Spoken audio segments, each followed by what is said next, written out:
L'offensive a commencé. Après plusieurs jours passés à attendre, les marines doivent bouger. Car le siège a assez duré. Le singe jaune apparaît et renverse la donne.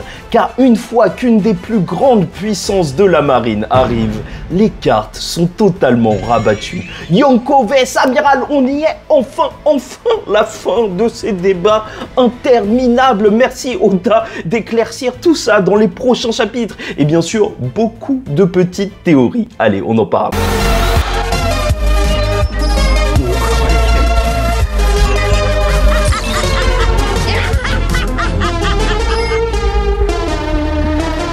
Mesdames et messieurs, ici Chage et on se retrouve aujourd'hui pour la review du chapitre 1091 de One Piece Sentomaru, et c'est un chapitre qui fait déjà énormément plaisir étant donné qu'on approfondit un petit peu plus les marines, vu qu'on a eu quand même Garp, Kuzan et maintenant même Kizaru. Et là, c'est vrai que ça les rend beaucoup plus intéressants que juste les voir comme des figures d'autorité dans le monde de One Piece, étant donné qu'ils vont faire partie prenante justement du combat final face au gouvernement mondial. On verra quelle marine se retournera face au gouvernement mondial. Là déjà Kizaru qui doit affronter son ami, c'est une pépite. Sait-on jamais si ça aura des répercussions par la suite, mais c'est vrai que le chapitre va en plus de ça s'ouvrir sur la page cover du Jump. Oui, puisque One Piece fait la cover avec un Lucci qui est sous forme de bête, et je trouve que la page est vraiment cool, ça donne un côté un petit peu animal à tout ça, et animal africain qui plus est, ça fait qu'on a une petite ambiance Cannes, et il manque plus qu'un ballon de foot. Bon, c'est surtout là pour nous rappeler que le live action One Piece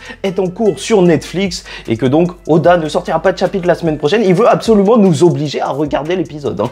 Ça c'est sûr. Et on a aussi une cover pour le chapitre avec les Mugiwara qui sont en train de partager une pizza, du fromage bien dégoulinant, franchement ça donne la dalle, avec un ratatouille au milieu en train de découper tout ça.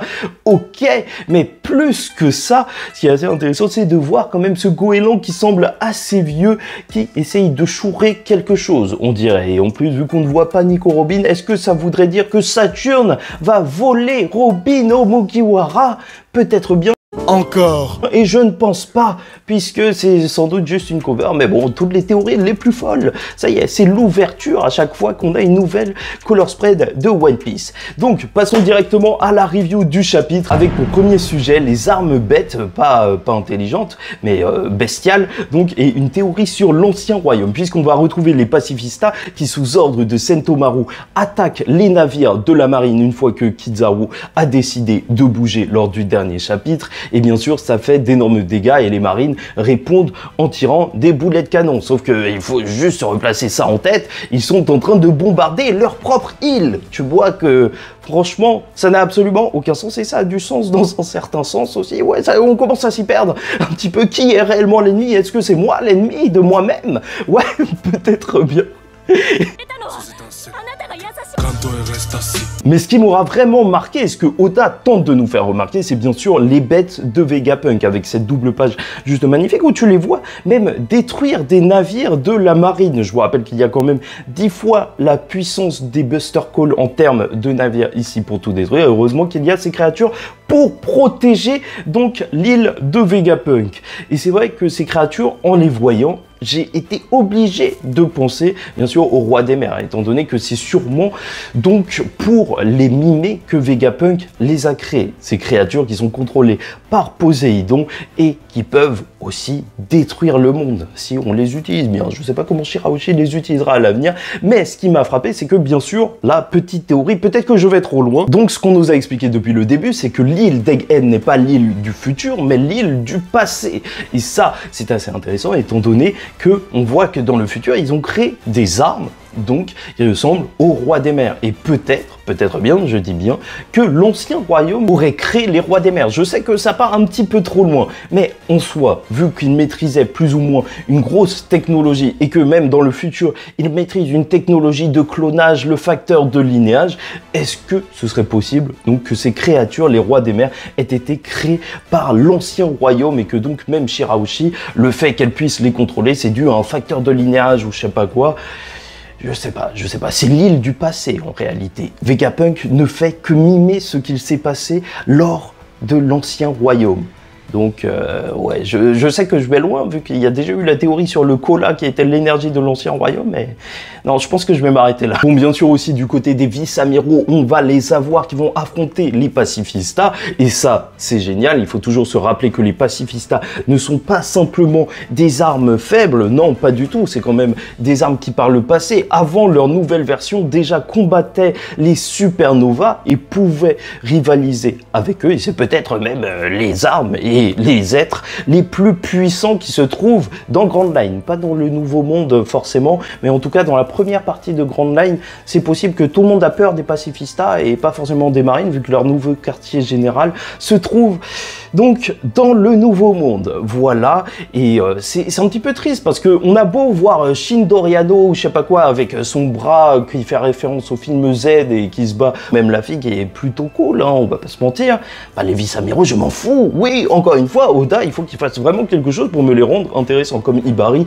qui avait une relation avec Obi, mais en termes de puissance, on est en train de suivre un Yonko maintenant. Ça fait qu'un vice-amiral, bah ouais, non, déjà que j'ai eu du mal à retenir les Tobiropos de Kaido, heureusement qu'ils avaient une forme de dinosaure, parce que je me souviens du Spélosaure, je sais pas quoi, bah ouais, sinon c'est compliqué, hein. J'aurais retenu le nom de personne, à part Black Maria, c'est facile, mais les autres... Oh là là, franchement, là maintenant on retient que les grands noms, hein. One Piece ça dure depuis des années et des années. Et bien sûr, Kizaru va réussir à arrêter cette attaque en affrontant Sentomaru et donc donnant l'ordre aux pacifistas de se retourner face à ces bêtes des mers. Et là, ce que Saturne dira, c'est que bon, certes, c'est dommage, ils perdent de la puissance militaire, mais ils gardent les pacifistas. Les pacifistas sont intéressants et importants surtout pour la guerre finale de One Piece. Mais quoi qu'il en soit, rien que ça, alors ça permet déjà d'imaginer que l'incident d'Egghead, rien que ça pourrait être celui-ci. Montrer que la marine est en train de s'auto-détruire à cause de Monkey D. Luffy. Oui, ça suffit de faire de Luffy l'ennemi public numéro 1. Mais ça va aller bien plus loin que ça. Mais avant qu'on aborde le sujet, je t'invite à liker ou disliker la vidéo, commenter, donner ton avis en commentaire et t'abonner si tu n'es pas encore abonné, car on suit la saga finale de One Piece et il y a des théories délirantes et c'est le but de la chaîne, de rigoler et de peut-être s'intéresser à des choses auxquelles d'autres personnes ne s'intéressent pas. Bref, partons directement face au combat Sentomaru vs Kizaru et surtout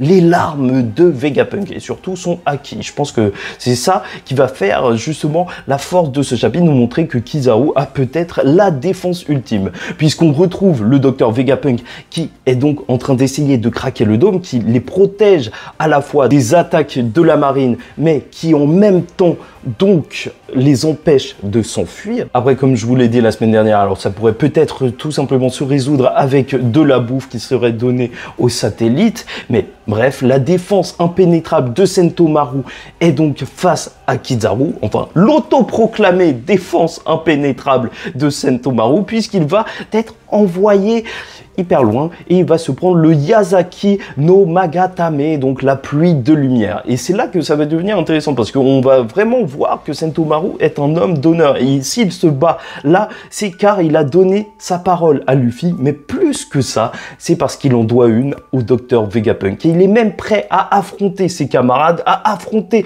son oncle spirituel si c'est pour le docteur Vegapunk, car il lui en doit une. Et ça, c'est beau. Même le docteur Vegapunk versera une larme, mais il sait que c'est cruel d'envoyer Sentomaru face à son oncle, entre guillemets. Et je trouve que ça rend même le personnage de Vegapunk beaucoup plus humain d'avoir ces liens. Et la petite larme qu'il lâchera quand Sentomaru va perdre, bah, ça marche. Ça marche extrêmement bien. Mais même du côté de Kizaru, et c'est ce qu'on va découvrir lors du flashback, donc de ces trois personnages plus ou moins, où on va voir qu'ils ont été envoyés, Kizaru et Vegapunk, face à une attaque d'ours, et celui qui se trouvera sur les ours tous éclatés, tabassé, ce sera bien sûr notre très cher Sentomaru. Et là, on va avoir une blague grossophobe. Malheureusement, si vous êtes concerné, alors je vous conseille de boucher vos oreilles parce que ça va peut-être vous faire du mal. Étant donné que Sentomaru a quitté le village, il dit qu'il n'a besoin de rien, c'est un homme fort. Et quand ils lui demanderont ouais, pourquoi tu veux du taf, alors parce qu'il va leur demander du taf. Et c'est vrai, peut-être que Vegapunk il ressemble à un conseiller Pôle emploi, mais là n'est pas le sujet. Bah, il va dire que c'est juste pour acheter des onigiri. Il est gros. Il a donc eu comme travail de devenir le garde du corps du docteur Vegapunk et Kizaru l'a entraîné comme un tonton pour ce faire. Et voilà, il le dit bien, il était mignon à l'époque, il a quand même entraîné au haki, étant donné ses capacités présentes, et ça c'est super intéressant, même de voir justement ce parallèle qu'on peut dresser quand même entre Garp qui donne tout pour ses élèves et qui donc est prêt à sacrifier sa vie, et un Kizaru qui doit être face à un de ses élèves, mais qui lui a désobéi à la marine et donc doit le combattre. En vrai, c'est un arc quand même plein d'émotions pour la marine. Oui, oui, oui. C'est vrai que peut-être que certains considèrent que la marine est frauduleuse, mais en tout cas, il faut se le dire, ils sont attachants. Et quoi qu'il en soit, je veux bien votre avis dessus, puisque Sentomaru va attaquer Kizaru, mais Kizaru va séparer son corps en deux, sachant que les attaques de Sentomaru, normalement, sont imbuées de haki. Ça voudrait dire, possiblement, que Kizaru a le haki du turfu, aussi comme Katakuri,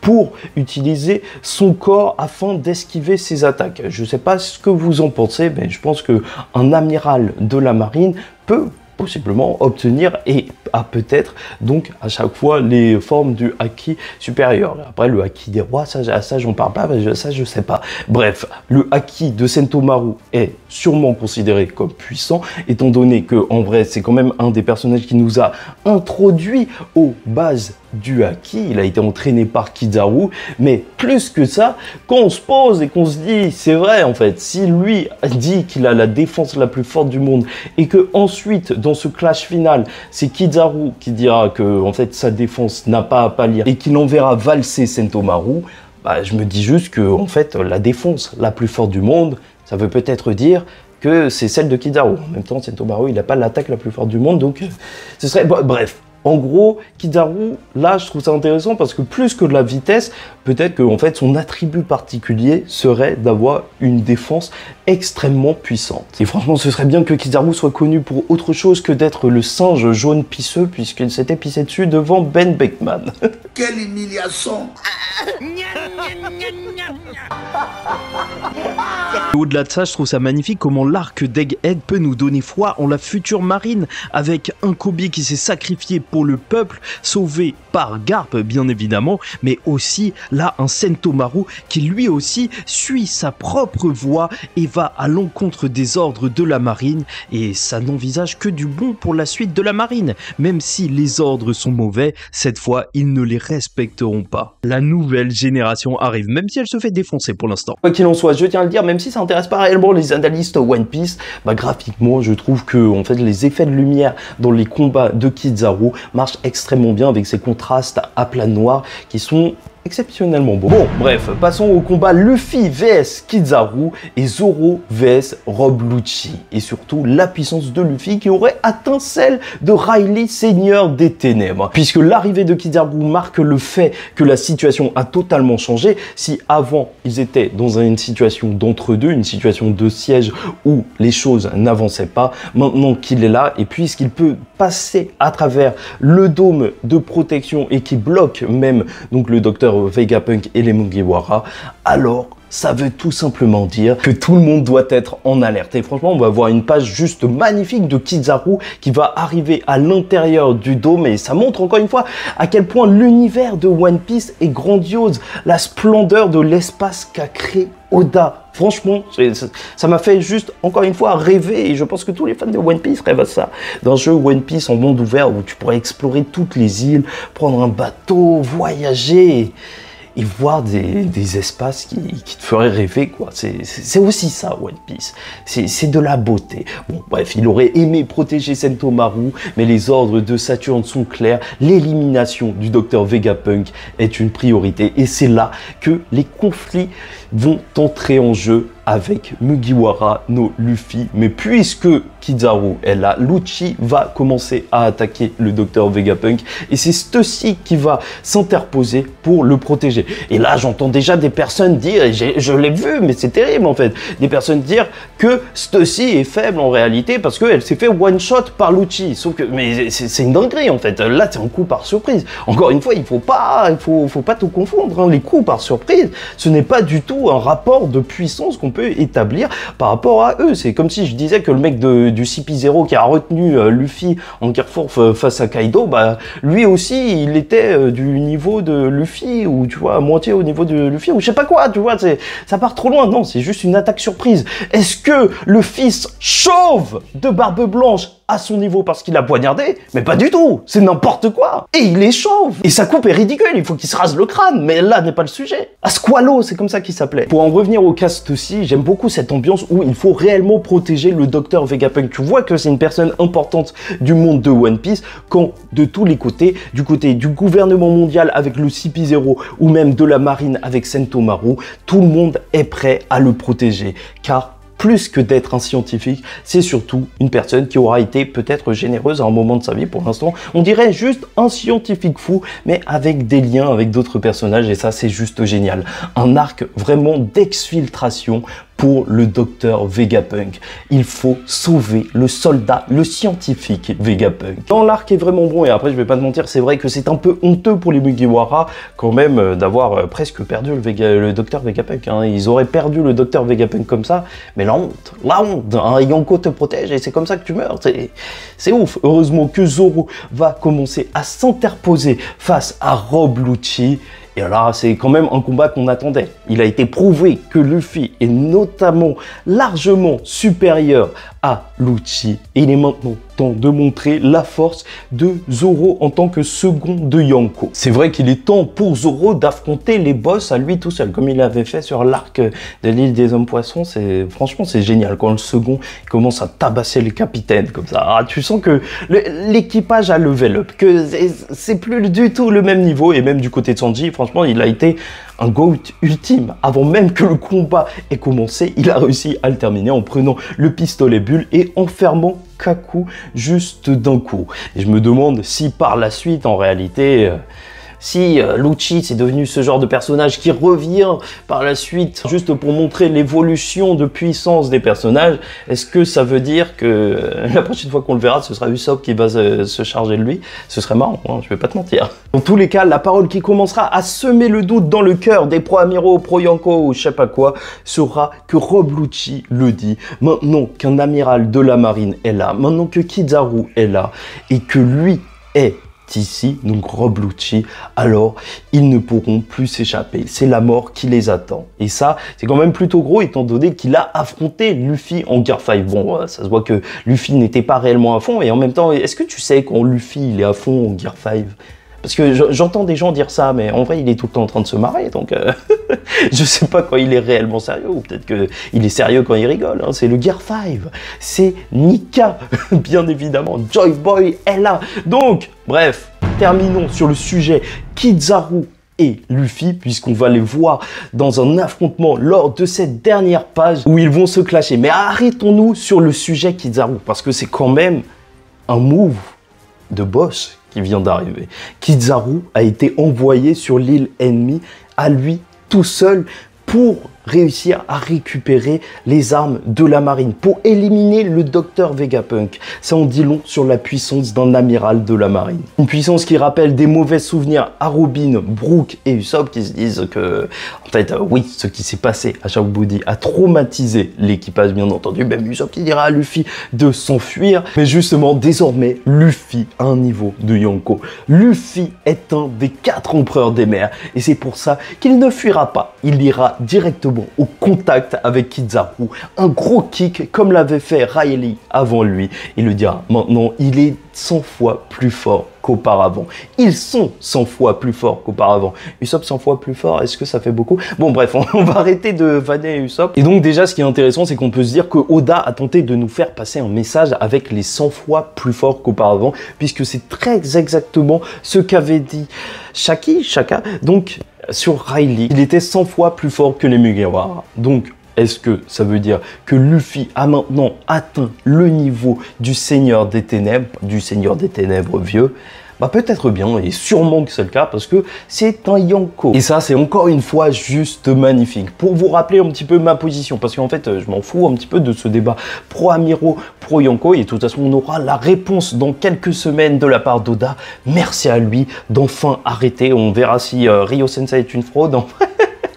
C'était juste le débat du siècle. On verra là le monde francophone One Piece se retourner ou peut-être prêter allégeance à Ryo Sensei. Moi, j'ai très hâte de suivre ce qui va se passer sur Twitter. Peut-être qu'on en parlera sur la chaîne secondaire parce que c'est une dinguerie. Mais pour moi, le niveau Yonko, ça veut rien dire dans le sens où un Yonko, je pense qu'ils ont des niveaux disparates. Hein, entre Big Mom et Kaido, je pense qu'il y a quand même un gap. Pas un gap énorme, mais il y a quand même un gap, pas un gap. Et peut-être chose qu'on oublie trop souvent, c'est qu'un Yonko, c'est pas juste la puissance d'un seul homme, mais c'est aussi son argent, son influence, son armée en réalité. Et c'est là où même Baggy excelle et là où il mérite aussi d'être un Yonko. Hein. Même si on dit qu'il est frauduleux, bah pas tant que ça. Mais quoi qu'il en soit, plutôt que d'imaginer qui sera le gagnant de cet affrontement, s'il y a réellement un gagnant ou s'il y a juste une égalité et une fuite de Luffy, ou même si Luffy bat Kizaru, c'est vrai que là, ça ferait de l'incident d'Egghead véritablement un énorme incident. Ce que je trouve important, c'est de voir qu'on va assister à un combat magnifique. Dans tous les cas, ça y est, c'est plus qu'un débat communautaire. C'est quand même le combat d'un Yonko versus un amiral. Luffy a enfin atteint ce degré. Tu vois que les deux combattants sont en pleine confiance. Et ça, c'est juste magnifique.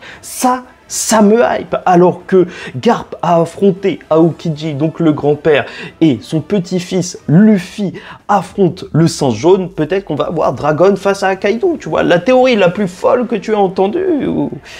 Non, je vois pas, t'imagines, Dragon, il se bat vraiment là, ce serait une dinguerie. Et bref, quoi qu'il en soit, je tiens à vous le dire, je pense que ça ne s'arrêtera pas sur ça, sur un combat Luffy-Kizaru, car Saturne doit encore arriver. Il est obligatoire qu'il y ait une conversation entre les deux, même peut-être pour marquer la fin de l'arc avec un Saturne qui va dire oui, tu te rends pas compte de ce que tu viens de faire, tu viens de nous agresser, nous, le Gorosei, en faisant ça, tu vois, ce serait hyper impactant pour le début de la saga finale, avec comme ennemi final peut-être le gouvernement mondial, et au final bah, c'est Im-sama, donc réellement oui, on devrait se placer face à ça. Plus que ça, et je vois vraiment une arrivée de Saturne dans le sens où on n'arrête pas de nous rappeler justement la chaîne de commandement des pacifistas et de nous montrer que le Gorosei est au-dessus. Au bout d'un moment, j'ai capté Oda, il va arriver lui. Quoi qu'il en soit, c'est clair, Luffy va devenir l'ennemi public numéro 1.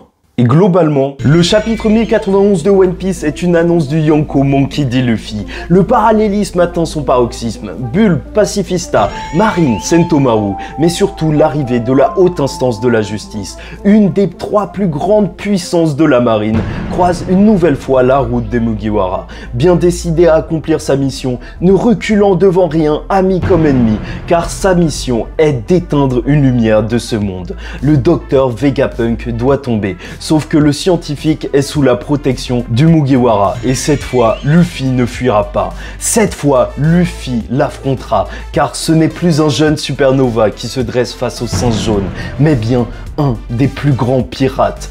Un des 4 empereurs des mers. Le Yonko Monkey D. Luffy.